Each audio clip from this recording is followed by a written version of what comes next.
ஒண்ணு மட்டும் தெரிஞ்சுக்கோங்க, உங்களை நல்லா வாழ வைக்கிறதுக்காக அவன் தன்னோட கூட்டத்துல உங்க எல்லாரையும் சேர்த்துக்கல. அடிச்சு முட்டியெல்லாம் பேத்துருவேன். அதுக்கு முன்னாடி மரியாதை சொல்லிடுங்க.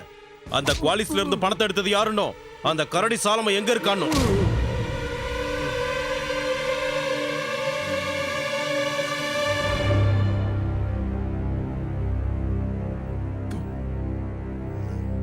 இதெல்லாம் கொஞ்சம் கூட சரியில்லை. சொன்னா புரிஞ்சுக்கிட்டா தானே. தனியா வெளியில மாட்டினா கதை கந்தல் தான். அதெல்லாத்தையும் நான் பாத்துக்கிறேன், நீ போய் உன் வேலையை பாரு. தனியா இருந்து ஒண்ணும் பண்ண முடியாது. ரொம்ப நாளைக்கு இந்த உலகத்துல வாழணும்ல. பரவாயில்ல, உன்னோட யோசனை யாரும் இங்க கேட்கல.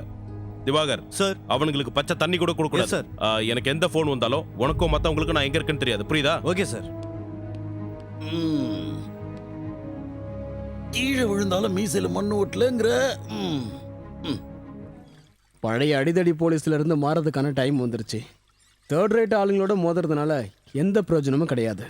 காப்பாத்துறதுக்கு ஆள் இருக்காங்கங்கிற தைரியம், அதனாலதான் திமிர் ஏறி போச்சு.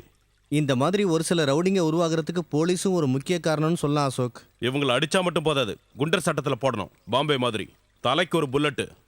ஒரே நாள் இந்த சிட்டியை கிளீன் ஆக்கிடலாம். இதெல்லாம் வெறும் வார்த்தை தான். நம்ம சிட்டி கண்டிஷன் பாம்பே மாதிரி கிடையாது. நீ நினைக்கிறதுலாம் சரி, ஆனா நடத்துறது ரொம்ப ரொம்ப கஷ்டம். இந்த அரசியல்வாதிங்கனாலதான் நம்ம ஊர் இவ்வளவு கெட்டு போச்சு. அரசியலை செய்யற தொழிலாவே மாத்திட்டாங்க நம்ம ஆளுங்க. இதை தொழிலா நினைச்சாலும் அதுலயும் ஒரு ஒழுக்கம் வேணும். பணம் சம்பாதிக்கிறது மட்டும்தான் அவங்க சிந்தனையா இருக்கு. அதுக்கு என்ன வழி, எப்படி சம்பாதிக்கிறது, இதெல்லாம் தான். ஹாய். ஹாய். யாரு டீ போட்டது? மனோவா? நான் இல்ல, அசோக் தான் டீ போட்டான். அப்ப ஷுவரா கேஸ் ஆஃப் பண்ணிருக்க மாட்டான். போய் பாருங்க, டிஃபன் சாப்பிட்ட பிளேட்டை கூட கழுவி வச்சிருக்கேன். அப்படியா? நான் உன்னை இன்னைக்கு இங்க எதிர்பார்க்கவே இல்ல. வை? அசோக், இன்னைக்கு என்ன நாள்னு மறந்துட்டல்ல? என்ன? உனக்கு எப்பவும் போலீஸ் ஸ்டேஷனை பத்தி தான் நினைப்பு. அப்புறம் எங்க இதெல்லாம் ஞாபகம் இருக்க போகுது? என்ன அண்ணி? முக்கியமான ஒரு இடத்துக்கு போக வேண்டிய நாள் இது, நவம்பர் 1.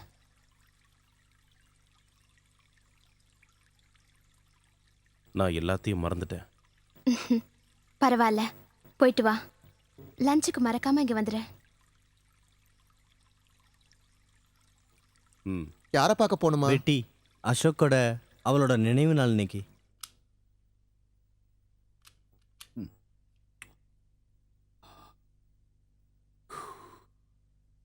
ஆ, 1ஆம் தேதி அதுவுமா ஆரம்பிச்சிட்டிங்களா? இது என்ன கேள்வி? இப்பெல்லாம் 1ஆம் தேதி அன்னைக்கு தான் நான் அடிக்கிறேன். கிடைக்கும் போது அடிக்க வேண்டியதானே. நீ ஒரு பெக் அடிக்கிறியா?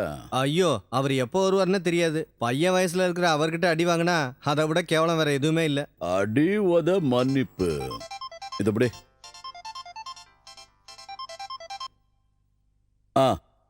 என்னடா எங்க? எந்த குரூப்? அவனை நீ போன்ல பிடி. ஏய், போன்ல பிடிச்சு அவனை தடுத்து நிறுத்து. போன் ஆஃப் பண்ணிட்டானா? எந்த ஏரியா?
சொன்னல, சுத்த தமிழ்ல தானே சொன்னேன், நீ கேட்கல. கொல்றதுக்கும் சாகறதுக்கும் தயாரா இருக்கிற ஒரு கூட்டத்தோட மோதுனா அவங்க சும்மா இருக்க மாட்டாங்க, க்ளோஸ் பண்ணிடுவாங்க. எப்ப சான்ஸ் கிடைக்குன்னு காத்துக்கிட்டு இருப்பாங்க. வா, நான் கொண்டு போய் விடுறேன். தேங்க்யூ, நான் போய்க்கிறேன். என்கிட்ட வண்டி இருக்கு. ஆனா சண்முகா, இந்த டைமிங் பிரமாதம். இந்த இடம், இந்த கொட்டேஷன், இதெல்லாம் யார் உங்ககிட்ட கரெக்டா சொல்றா? பாத்தியா, உனக்கு உதவி செய்ய வந்த எனக்கு யார் சொல்லுவாங்க, யார் கூப்பிடுவாங்க? சத்தியமா நான் இந்த வழியில வர வேண்டியவன் இல்ல. இந்த வழியில வந்தா ஷார்ட் கட்டு, வந்தேன், உன்னை பார்த்தேன். சரி, இந்த மாதிரி ஷார்ட் கட்ல நாம திரும்பவும் சந்திப்போம். என்ன பார்க்கணுன்ட்டு வழி மாறி போயிடாத. திக்கு தெரியாம போய் யாருக்கிட்டையாவது மாட்டிக்காத. அப்ப நான் வரட்டா? வரேன். உங்களோட ஹெல்ப், கோஆப்ரேஷன் இதெல்லாம் நம்ம டிபார்ட்மெண்ட்டுக்கு தேவை இல்லை அசோக்? நாம எவ்வளவோ நல்ல காரியங்கள் செய்யலாம். ரவுடிகளும் பொறுக்கிகளும் இல்லாத ஒரு சுத்தமான ஊரை நாம என்னதான் நினைச்சாலும் ஒரே நாள்ல உருவாக்க முடியாது. ஆனா இன்னைக்கு இந்த சிட்டி ஃபேஸ் பண்ற எல்லா பிரச்சனைக்கும் காரணம் இந்த கூலி படைங்க தான். பணம் இருக்கிறவங்க அவங்கள யூஸ் பண்ணிக்கிறாங்க. அவங்க எதிரிகளோட கையையோ காலையோ எடுக்க வச்சு பணத்தை பிரிச்சுக்கிறாங்க. வாங்கின பணத்தை கொடுக்காம இருக்க கொல்றதுக்கும் மிரட்டுறதுக்கும் அவங்கள யூஸ் பண்ணிக்கிறாங்க.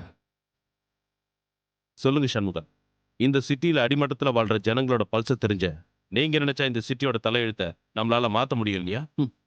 உங்க 2 பேரையும் எனக்கு ரொம்ப பிடிக்கும். ஏன்னா வாங்குற சம்பளத்துக்கு மட்டும் வேலை செய்யாம சின்சியரா இருக்கீங்க. ஆனா நான் அப்படி இல்ல. போலீஸ்காரங்க விருப்பத்துக்காக நான் போலீஸ் ஆனவன். சார், நீங்க சொன்னீங்களே இந்த அடித்தட்டு, அந்த அடித்தட்டு அழுக்குல நான் வளர்ந்தவன்.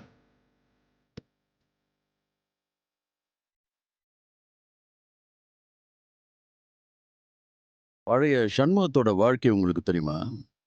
சரியா நடக்க கூட தெரியாத 3 வயசுல அப்பா யாரு அம்மா யாருன்னு தெரியாம, யார் நம்மளை பெத்தாங்க, யார் இங்க கொண்டு வந்து விட்டாங்க, யாரோட மணியில இவ்வளவு நாள் வளர்ந்தவங்க கூட தெரியாத அந்த பையனுக்கு அவன் பேரு கூட அவனுக்கு தெரியாது. சாஸ்திரி காலனில ஒரு குஷ்டரோக பிச்சைக்காரர் பிச்சை எடுத்துட்டு இருந்தார். 6 வயசு வரைக்கும் எனக்கு சோறு போட்ட அப்பா. அவர்தான் எனக்கு சண்முகன்னு பேர் வச்சாரு. அவர் இறந்ததுக்கு அப்புறம் நான் அனாதையா ஒரு பஸ் ஸ்டாண்ட்ல பிச்சை எடுத்துக்கிட்டு இருந்தப்போ பிட் பாக்கெட்டில் என்னை பிடிச்சிட்டாங்க. போலீஸ்காரன் என்னை லத்தியால அடிச்சதுனால என் காலில் காயம் ஏற்பட்டுச்சு. புண்ணு புறையோடி போய் தெருநாய் மாதிரி ரோட்ல அலைஞ்சிக்கிட்டு இருந்த என்னை ஒருத்தர் அழைச்சிக்கிட்டு போய் எனக்கு சாப்பாடு போட்டு என்னை படிக்க வச்சு என்னை ஆளாக்குனது அந்த குரு. அவரை என் தெய்வத்துக்கு சமமா நான் நினைக்கிறேன். இந்த உலகத்துல சண்முகம் யாருக்காவது தலைகுனிஞ்சு நின்று இருக்கானா, யார் வார்த்தைக்காவது கட்டுப்பட்டிருக்கானா, அது அவரோட வார்த்தைக்கு மட்டும்தான். வேற யாருக்கும் சண்முகம் கட்டுப்பட மாட்டான். இதெல்லாம் சொன்னதுக்கு காரணம் என்னை விட்டுருங்கன்னு சொல்றதுக்கு தான். இந்த ஊர்ல இல்ல, இந்த உலகம் பூரா தேர்வுல நாய் மாறி திரியிற, எல்லாரும் பொறுக்கின்னு சொல்ற, வயிற்று பசி தாங்க முடியாம டீ கடையில் இருக்கிற கண்ணாடிகளெல்லாம் உடைச்சு கிடைச்சதை சாப்பிட்டதுக்கு திருட்டு பட்டம் கொடுத்தது இந்த உலகம். அப்புறம் ரவுடிங்க, ஆம்பளை ரவுடிக்கும் பொம்பளை ரவுடிக்கும் பிறந்த விசித்திர ஜந்துக்கள் இல்ல இந்த ரவுடிங்க. கூலியும் பசிக்கு சாப்பாடும் கொடுத்து அரசியல்வாதிகளும் கள்ளக்கடத்தல்காரங்களும் அவங்களுக்காக உருவாக்கணும் தான் இந்த ரவுடிங்க. இதுல சில பேர் வெறி பிடிச்சவங்க இருக்காங்க, கழுத்தறுத்து வர ரத்தத்தை ரசிக்கிறவங்களும் இருக்காங்க. ஆனா இதுக்கெல்லாம் ஏதோ ஒரு காரணம் நிச்சயம் இருக்கணும். எல்லாரையும் அடிச்சு சாகடிங்க, எனக்கு என்ன வந்தது? நான் புறப்படுறேன்.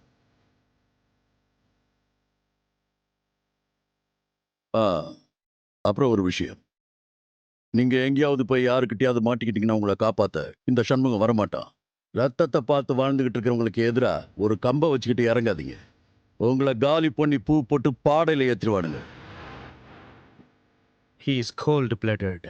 இல்ல சார், அவருக்குள்ள ஒரு பாவப்பட்ட ஜீவன் வாழ்ந்துகிட்டு இருக்கு. நான் அவரை விட மாட்டேன்.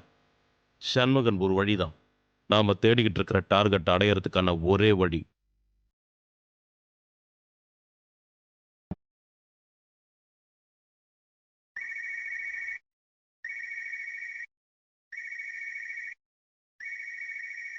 ஹலோ சார், நான் அவர் வீட்டில் தான் இருக்கேன். இல்லை, வேற விஷயம். அவர் கூட கொஞ்சம் வெளியே போகிறேன், அப்புறம் கூப்பிடுறேன். ஓகே சார், பாய்.